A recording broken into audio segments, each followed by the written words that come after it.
Good morning students. Be safe, be healthy. चलिए आज के लेक्चर की तरफ आगे बढ़ते हैं। इससे पहले मैं आपसे रिक्वेस्ट करती हूँ, यदि आपको ये लेक्चर समझ में आए तो प्लीज़ चैनल को अधिक से अधिक सब्सक्राइब करें तथा इस लेक्चर को शेयर करें और लाइक करना ना भूलें। चलिए टॉपिक स्टार्ट करते हैं। आज का हमारा टॉपिक है GATT, general agreement tariff and trades. तो इसको एक्सप्लेन करने से पहले मैं इसकी थोड़ी हिस्ट्री बता देती हूँ कि गैट हमने कहाँ से कैसे स्टार्ट हुआ और क्यों हम गैट के बारे में पढ़ते हैं। ट्रेड एंड टैरिफ, इसके बारे में हम पढ़ेंगे। लीगल एग्रीमेंट क्या है और इसको यानी जो गैट है यानी कि general agreement tariff and trade जो है वो एक तरह से एग्रीमेंट है, नॉट एन ऑर्गेनाइजेशन। वो ऑर्गेनाइजेशन नहीं है। तो लीगल एग्रीमेंट को हम एक एग्रीमेंट, जो गैट है उसको हम एक एग्रीमेंट की तरह पढ़ेंगे। लेकिन इसको समझने से पहले मैं थोड़ा सा आपको ये एक्सप्लेन कर दूं कि इसकी उत्पत्ति कहाँ से हुई, यानी कि इसको कहाँ से क्यों फॉर्म किया गया, एग्रीमेंट की क्या जरूरत पड़ गई। तो इसके लिए हम ये कहते हैं सेकेंड वर्ल्ड वॉर। हमारे देश में आप जानते हैं फर्स्ट वर्ल्ड वॉर और सेकेंड वर्ल्ड वॉर, इन सबका बहुत असर पड़ा था। तो आफ्टर सेकेंड वर्ल्ड वॉर जो है बहुत ज्यादा इकोनॉमिक डिप्रेशन आ गया था और हमारे जो नेशंस थे, बड़े बड़े नेशंस थे, यूएस वगैरह, ये भी इस बारे में सोचने लग गए थे कि कैसे हम ग्लोबली इकोनॉमिक स्ट्रेंथ को दोबारा से गेन कर सकें। और इसके लिए जरूरी हो गया था कि कुछ ऐसा किया जाए जिसकी वजह से सारे नेशंस एक दूसरे को कोऑपरेट कर सकें ट्रेड में, और उसके साथ साथ एक दूसरे की बात भी सुने, तो और डिस्प्यूट्स जो हैं उनको भी खत्म किया जा सके। तो इसके लिए सोचा जब गया 1946 में एक वो 1945 में एक बुक पब्लिश की गई और अमेरिका ने एक बुक पब्लिश करी जिसका नाम था proposal for expansion of world trade and employment. इसमें बहुत सारी उन्होंने अपने विचार रखे कि किस तरीके से हम जो है डिस्प्यूट्स को खत्म करेंगे और एक फुल एम्प्लॉयमेंट होगा, एक गुड्स एग्रीमेंट कैसे रखेंगे। तो ये सारी चीजें थी और इसी को ही ध्यान में रखते हुए एक इंटरनेशनल ट्रेड ऑर्गेनाइजेशन का भी प्रस्ताव रखा कि आईटीओ रखेंगे, जिसका नाम आईटीओ था। इंटर्न कर दिया गया था, किंतु वर्किंग में कब आया? 1 जनवरी 1948 में। और कहाँ पर स्टैब्लिश हुआ था? जिनेवा में। इसको ध्यान में रखिएगा इन डेट्स को, क्योंकि हो सकता है फर्स्ट जो 1 नंबर वाले क्वेश्चन होते हैं ऑब्जेक्टिव वाले, उसमें भी आ सकता है। तो GATT had 8 rounds in total from April 1947। उसने गैट क्यों अपने आप में इसकी एक अहमियत है, क्योंकि इसने कई सारे राउंड्स रखे, बहुत सारी चीजों को डिस्कशन करने के लिए, कहीं एग्रीकल्चर प्रोडक्ट के लिए, कभी सब्सिडीज के लिए, कभी टैरिफ्स को घटाने के लिए। तो इसने डिफरेंट डिफरेंट राउंड्स रखे और इसका जब तक गैट का वर्किंग पीरियड रहा 1947 टू 1986, तो इसने बहुत सारे राउंड रखे। और जो राउंड थे वो क्या थे? 8 राउंड्स पूरे थे। और वो 8 राउंड्स कौन कौन से थे मैं आपको बता देती हूँ, क्योंकि कभी कभी आ जाता है कि ये राउंड किससे रिलेटेड है। तो ये राउंड इनिशियल राउंड है, ये स्टार्टिंग में रखा गया था। जब जैसे ही फॉर्म हुई थी तो लोगों ने, जो 23 नेशंस थे, उन्होंने आपस में मिल करके और डिस्कशन किया कि हम किन किन चीजों पर डिस्कस करेंगे। उसके बाद एनेक्सी राउंड आया, तो ये आपका टोरंटो राउंड आया, जिनेवा राउंड है, डिलन राउंड है, कैनेडी राउंड है, टोक्यो राउंड है, आपका फॉर्मेशन एंड क्वाड्रिलेटरल राउंड है, आपका उरुग्वे राउंड है। This last one Uruguay round is very important, क्योंकि इसी से ही हमारा ये जो गैट का स्वरूप ही चेंज हो गया था। तो अब आता है क्वेश्चन कि ये राउंड के में जो इसने राउंड रखे टाइम टू टाइम, तो उसमें गैट की क्या अहमियत थी, क्यों राउंड रखे गए, इसलिए क्यों काम किया गया।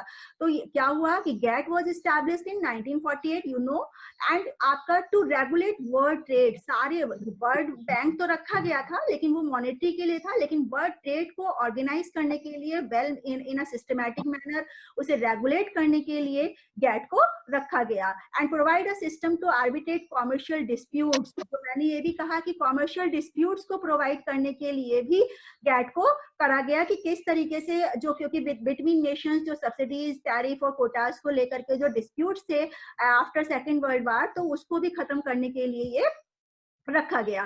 तो इसलिए यहाँ पर जो गैट को क्यों रखा गया, सबसे बड़ी चीज रेगुलेशन करने के लिए, वर्ल्ड ट्रेड को एंड डिस्प्यूट्स को सेटल करने के लिए, and made the framework enable to number of multilateral negotiations. क्योंकि क्या कहा गया था, सेकेंड वर्ल्ड वार के बाद डिस्प्यूट्स इतने हो गए थे कि एक नेशन दूसरे नेशन के अच्छी तरीके से उन बिहेवियर नहीं करता था। तो जब बिहेवियर ही नहीं साथ में होगा तो ट्रेड भी अच्छी तरीके से नहीं होगा। तो इन सबको खत्म करने के लिए और नेगोशिएशंस रिगार्डिंग ट्रेड करने के लिए ये जो गैट की स्थापना की गई कि वो एग्रीमेंट के अंदर आए, जो मेंबर्स एग्रीमेंट में होंगे उनका मल्टीलेटरल जो नेगोशिएशंस रिगार्डिंग ट्रेड किया जाए होगा, और फिर उसी पर ही वो अपना काम करेंगे, यानी कि ट्रेड को प्रमोट करेंगे। Minimizing barriers to international trade, इसी प्रकार के जो बैरियर्स थे उनको मिनिमाइज करने के लिए ट्रेड की स्थापना by reducing the eliminating trade tariffs, quotas and subsidies। ये मैं पहले ही डिस्कस कर चुकी हूँ कि मेन एम यही था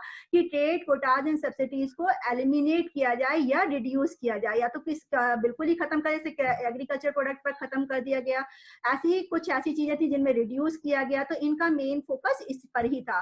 reconstructing and liberalisation global trade, उनको रिकंस्ट्रक्टिंग किया गया एंड ग्लोबलाइज भी करने के लिए, यानी ग्लोबली लिबरलाइज करने के लिए और रिकंस्ट्रक्टिंग करने के लिए भी गैट की स्थापना की गई। इंपॉर्टेंट आपका चैप्टर है और इससे आपके short questions and long questions दोनों ही आते हैं, तो इसको बहुत अच्छी तरीके से पढ़िएगा।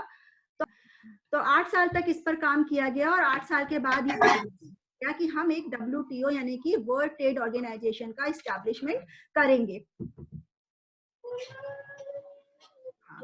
इसके बाद अब हम WTO के बारे में पढ़ेंगे। क्या है the Uruguay round agreement which establish the world trade organization, जो वर्ल्ड ट्रेड ऑर्गेनाइजेशन जिसको हम WTO के नाम से जानते हैं, तो वो 1995 में इस्टेब्लिश की गई आफ्टर रिग्वा राउंड डिस्कशन। जो रिग्वा राउंड था उसके डिस्कशन के बाद WTO को इस्टेब्लिश किया। तो हमें फुल जो सारे नेशंस ने मिल करके इसको पूरी अथॉरिटी दी कि हम किस तरीके से पावर्स दिए कि वो जो भी रूल्स रेगुलेशंस बनाएगा ट्रेड से रिलेटेड, इसके अंदर ट्रिम्स भी आया, आपको क्लास में भी बताया गया है। तो वो सारे एग्रीमेंट जो हैं वो इसी के अंदर बने और उसने जो है उसको आगे इम्पोज किया और सारे नेशंस के ऊपर। तो ये क्या हुआ, द रिग्वा मेन जो इसकी जो इस्टेब्लिशमेंट का कारण था, जो बेस था, वो क्या था, रिग्वा राउंड था, रिग्वा राउंड एग्रीमेंट। और इसमें जो 1995 में इसे इस्टेब्लिश किया गया and in 1995 the GATT was absorb, जो गैट था वो एब्जॉर्ब हो गया into the world trade organization. जैसा कि मैंने बताया कि world trade organization is a replacement of a GATT, it is a successor of a GATT. वो सक्सेसर है गैट का, यानी सक्सेसर इसलिए कहा गया क्योंकि जो काम गैट नहीं कर पा रहा था वो WTO करा, और विद द सेम जो एग्रीमेंट्स थे, जो उसके अंदर जो रूल गैट के अंदर जो एग्रीमेंट्स थे, जो रूल्स थे, उसी को बढ़ाते हुए, उसको प्रमोट करते हुए WTO ने अपना काम करना शुरू किया। बट द ओरिजिनल गैट, जिसे हमने, इसलिए मैंने ये लाइन लिखी है जो मैंने अभी बोला कि गैट के अंदर जो टेक्स्ट थे, जो काम, जो उसमें रूल्स बने हुए थे, वो सारे रूल्स WTO ने अपने फ्रेमवर्क में विद मॉडिफिकेशन अपने आप एप्लीकेबल करे। जो मॉडिफिकेशन कब किया हुआ, मॉडिफिकेशन ऑफ गैट 1994 को मिला करके ये कहा गया 1995 में WTO ने काम करना शुरू किया। जब WTO का एस्टैब्लिशमेंट हुआ उस पर 125 नेशंस ने साइन किए उस एग्रीमेंट पर, और जो कि एक तरह 125 नेशंस का मतलब है कि 90% जो नेशंस थे ग्लोबल ट्रेड के, वो सारे इसमें कवर हो रहे थे। एंड WTO, इसका जो करंट इंफॉर्मेशन है अभी की, उसमें क्या, उसके अकॉर्डिंग अब आज की डेट में 164 मेंबर्स हैं and 24 observer governments. Observer governments का मतलब कि जो इसको देखती हैं, उसका सारा काम धाम वो सारी 24 ऑब्जर्वर एग्रीमेंट्स हैं। लिबेरिया जो है बिकेम 163 जो 163वां मेंबर कहेंगे वो लिबेरिया बना। उसके बाद अभी करंट में ही अफगानिस्तान भी 160 बना, यानी कि टोटल जो इसके मेंबर हैं आज की डेट में 164 मेंबर्स हैं। नाउ अब आते हैं कि फंक्शंस ऑफ WTO क्या है। जो फंक्शंस हमारे गैट के थे उससे थोड़े से और मॉडिफाई हुए और बढ़ा ये एक अथॉरिटी बन गई थी, एक ऑर्गेनाइजेशन बन गई थी, इसलिए इसके फंक्शंस थोड़े से और बढ़ गए, क्योंकि ये एडमिनिस्ट्रेटिव पावर की तरह काम करने लग गई। ये अपने रूल्स एंड रेगुलेशंस को दूसरों को इम्पोज भी, यानी दूसरे नेशंस के ऊपर इम्प्लीमेंट करने के लिए उन्हें उनके ऊपर इम्पोज भी कर सकती थी। तो ये क्या फंक्शंस हैं डब्ल्यूटीओ के? इट्स मेन फंक्शंस इंक्लूड क्या है? Administering trade agreement, trade agreements को एडमिनिस्टर करना, यानी उसको पूरी तरीके से उसको देखना, क्या लूप होल्स हैं, क्या उसमें कमी है और कौन इसका पालन कर रहा है, नहीं कर रहा है, और उसको आगे बढ़ाना कि जो अगर कोई पालन नहीं कर रहा है तो उसको उस नेशन को कुछ ना कुछ पेनाल्टी डालना, पनिश करना, या उसका जो मेंबरशिप है उसे खत्म कर देना, यानी किसी भी प्रकार की उसको उसके एक तरह से उसको सही रूप में लाने के लिए एक डब्ल्यूटीओ एडमिनिस्ट्रेटिव वर्क करता है। नेक्स्ट आपका है providing a forum for trade negotiations. ये भी काम करता है कि एक दूसरे के जो वो है, एक नेशन का दूसरे नेशन में बैठक बिठवाए और उनका ट्रेड नेगोशिएशन कराए, सब्सिडी डिसाइड कराए, डिस्प्यूट्स जो है उसको सेटल कराए। तो ये भी एक तरह से एक फोरम का काम करता है जो डब्ल्यूटीओ है।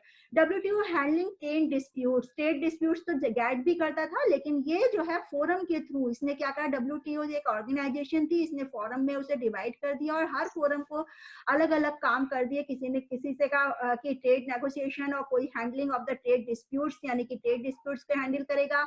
एंड वो जो फोरम है और क्या काम करेंगी, monitoring nation trade policies, trade जो पॉलिसीज हैं उनको भी मॉनिटर करेगी, उनको भी अच्छी तरीके से देखेगी कि हाँ वो ट्रेड पॉलिसीज सही है, किसी के जो हमारे जो वीक नेशंस हैं उनके ऊपर कोई प्रॉब्लम तो नहीं आ रही।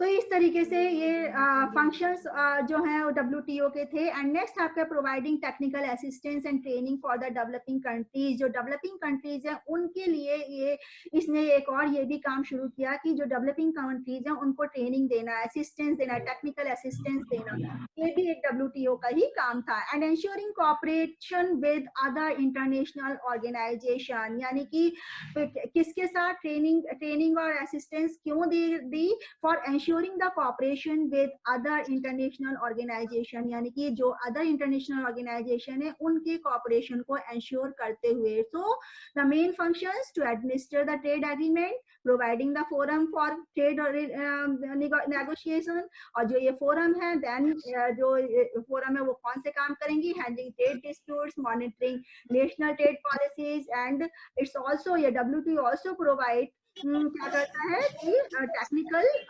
Assistance and training for the developing countries. तो ये सारी चीजें जो है डब्ल्यूटीओ का करी जाती है। क्या फीचर्स हैं डब्ल्यूटीओ के? यानी कि एग्रीमेंट जो गैट था उसको, वो तो एक एग्रीमेंट था, वो एक तरह से उसका बस ये एक उस प्रोसीजरल एक तरह से अस्तित्व था, लेकिन डब्ल्यूटीओ एक ऑर्गेनाइजेशन के रूप में फॉर्म की गई थी। तो इसके फीचर्स क्या थे? Non discrimination. सबसे पहले मैंने ये कहा था कि गैट के सारे जितने भी उसके पॉलिसीज थी वो उसने एज इट इज उस सारे फ्रेमवर्क को अपना लिया था। तो डब्ल्यूटीओ क्योंकि गैट ने ही नॉन डिस्क्रिमिनेशन वाला फॉर्मूला दिया था, तो इसका भी मेन काम क्या था वर्ल्ड ट्रेड ऑर्गेनाइजेशन का, कि नॉन डिस्क्रिमिनेशन की जो भी पॉलिसी बनाएगी वन फॉर ऑल होगी। फ्री ट्रेड, यानी कि कुछ चीजों के लिए, एग्रीकल्चर वगैरह के लिए फ्री ट्रेड इसने पॉलिसीज बनाना इसका फीचर्स था कि ज्यादा से ज्यादा इस तरीके से मैनेज करना है, इस तरीके से पॉलिसीज बनानी है कि ट्रेड जो है वो फ्री हो जाए। Stability in the trading system जो है उसमें स्टेबिलिटी आए। एंड इसका डब्ल्यूटीओ का और क्या फीचर्स थे कि क्या प्रमोशन ऑफ फेयर कंपटीशन, किसी प्रकार का कट थ्रोट कंपटीशन ना हो, या कोई नेशन अपनी मनमानी ना कर सके, अपने ही सब्सिडीज टैरिफ्स वगैरह को ना लगाए। तो इस तरीके से काफी कुछ डिस्कशन जो है डब्ल्यूटीओ जो फेयर कंपटीशन, फ्री ट्रेड, इन सब पर उसने जोर दिया। And special concern for developing countries, और ज्यादातर जो कंसर्न था, क्योंकि इसके जो मेन मेंबर्स थे वो कौन थे?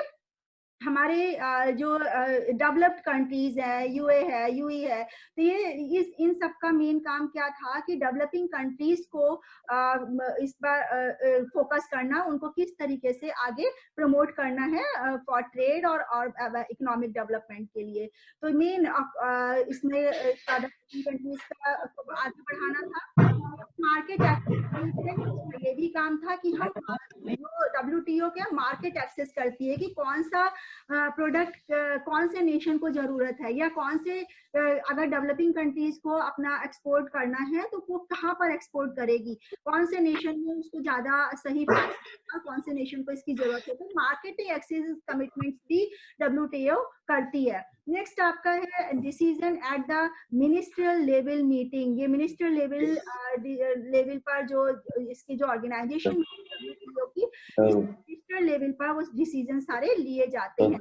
यानी कि मिनिस्ट्रियल लेवल का मतलब क्या है, पुख्ता लिया जाएगा। ऐसा नहीं है कि एक एग्रीमेंट हो गया और काम हो गया। मिनिस्ट्रियल की मीटिंग ही डिसीजन लिए जाते हैं बाय, और जो मिनिस्टर्स होते हैं ये सारे नेशन के जो लोग होते हैं उनके मेंबर्स होते हैं, नेशन मेंबर नेशंस हैं, वो लोग इसमें आते हैं। वाइडर रेंज ऑफ इश्यूज, जो इश्यूज हैं उनको खत्म करना, वाइडर रेंज को लेकर के आना और उसको डिस्प्यूट्स को सेटल करना, ये मेन जो फीचर्स WTO के अंदर आते हैं, क्योंकि ये सारे काम वो करती है। करंट इंफॉर्मेशन अबाउट WTO क्या है, क्योंकि ऑर्गेनाइजेशन के बारे में यहाँ डिस्कस नहीं करती, क्योंकि ऑर्गेनाइजेशन मेन 3 उस स्लैब में बंधी होती है, 3 स्लैब है, वो आपको बाद में डिस्कस कर लिया जाएगा, या आप बुक में देख सकते हैं कि क्या ऑर्गेनाइजेशन स्ट्रक्चर क्या है। लेकिन आज की जो मेन है कि क्या पूछा जा सकता है, तो council of trade in goods in responsible for the GATT and consist of all the WTO members countries, जो हमारी WTO को गवर्न करती है और उनके मेंबर्स को, और वो कौन सी है, काउंसिल फॉर ट्रेड एंड, ये आपको ध्यान में रखना होगा, वो गवर्न करती है। और एज ऑफ सितंबर 2019 अगर देखा जाए, the council chair is Uruguayan ambassador. क्योंकि उरुग्वेन एम्बेसडर इसलिए कहा गया कि आज तक जो रूल्स रेगुलेशंस चल रहे हैं वो हमारे उरुग्वेन राउंड के बाद ही WTO फ्रेम हुई है। तो उरुग्वेन एम्बेसडर जो है वो आज के क्या है, जोस लुइस कैसला जोमेस।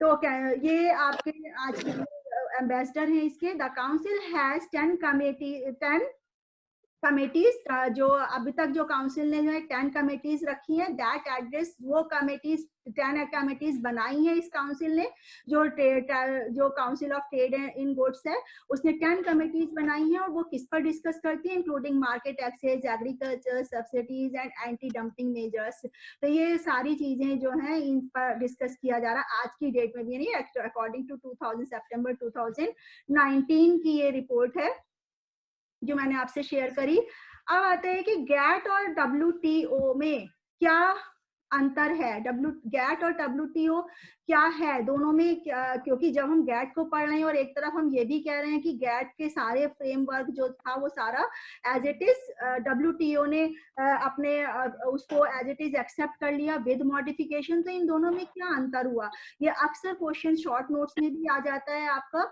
और लॉन्ग में भी, लॉन्ग क्वेश्चन में आ जाता है कि what do you mean by GATT या what do you mean by WTO and what is the difference between the GATT and WTO। तो इसको बहुत अच्छी तरीके से समझिए और इसको ध्यान में रखिएगा। It is ad hoc and provisional. GATT जो था, मैंने पहले ही स्टार्टिंग में बताया था कि GATT is not an organization, it is an agreement only. वो एग्रीमेंट है, नॉट एन ऑर्गेनाइजेशन। तो वो एडहॉक बेसिस पर, क्योंकि अभी लोग विचार ही कर रहे थे, उन्होंने कहा कि जब तक डिस्प्यूट्स खत्म बहुत ज्यादा बढ़ रहे हैं और इनको जब तक कोई ऑर्गेनाइजेशन नहीं बनाई जा सकती तब तक हम एक एग्रीमेंट बना लेते हैं, इसलिए ये प्रोविजनल तौर पे इसको बनाया गया था GATT को। तो हम ये कह सकते हैं GATT is an ad hoc and provisional, but WTO its agreements are permanent. WTO एक ऐसा एग्रीमेंट था जो इसके एग्रीमेंट से, क्योंकि WTO जो है वो एक ऑर्गेनाइजेशन थी और इसके अंदर जो एग्रीमेंट रखे गए वो सारे परमानेंट थे, उसको फॉलो करना जो मेंबर्स ऑफ द WTO हैं उनको सबको फॉलो करना कंपलसरी है। नेक्स्ट GATT के बारे में कहें कि तो इट हैड कॉन्ट्रैक्टिंग पार्टीज, वो सिर्फ कॉन्ट्रैक्टिंग पार्टीज को रखता है जो GATT है, यानी कि जिन्होंने उस पर हस्ताक्षर किए होंगे, जो एक एग्रीमेंट पे जो 2 लोग म्यूचुअल अंडरस्टैंडिंग जिन 2 लोगों के बाद पास में होगी, एग्रीमेंट से बंधे होंगे, वही कॉन्ट्रैक्ट से बंधे होंगे, बाकी नेशंस उसको फॉलो करने के लिए ये जो है जरूरी नहीं है कि वो बाकी नेशंस भी उस चीज को फॉलो करें। बट जो WTO है वो जो वहाँ के जो लोग थे यानी गैट में जो लोग काम करते जिन्होंने साइन किए थे वो क्या कहलाते थे, कॉन्टेंटिंग पार्टीज। बट WTO में जिन लोगों ने साइन किए are becoming member of WTO, वो WTO के मेंबर बोलने जाने लग गए। तो यानी कि यहाँ पर हम जो लोग साइन कर रहे हैं एग्रीमेंट पे उनको कॉन्टेक्टिंग पार्टीज कहते हैं, और WTO में जिन लोगों ने साइन किया जिन सिग्नेटरीज मेंबर थे उनको मेंबर कहते हैं। And it allows existing domestic legislations to continue even if it violated the agreement। यानी कि ये कह रहा है कि गैट में ये अलाउ था कि डोमेस्टिक लेजिस्लेशन यानी हर नेशन अपने डोमेस्टिक लेजिस्लेशन को फॉलो कर ले। कोई जरूरी नहीं है अगर कोई किसी ने कॉन्ट्रैक्ट दो नेशन के बीच में हुआ है सिर्फ वो एक दूसरे फॉलो करेंगे, बाकी जरूरी नहीं है कि वो दूसरे लोग भी उस चीज को कर सके। यानी कि गैट जो है उनको जरूरी नहीं कह सकता था, बना नहीं सकता था, कहता तो था कि वन फॉर ऑल हमें करना है, लेकिन वो किसी के ऊपर प्रेशर नहीं डाल सकता था कि वो अपनी मनमानी ना करें या अपने ही रूल्स रेगुलेशन जो वो nation wise nation to nation vary कर रहे हैं और नेशन के अपने जो रूल्स हैं उनको फॉलो ना करें, ऐसा वो जबरदस्ती उनके ऊपर नहीं इस चीज को थोप सकता था।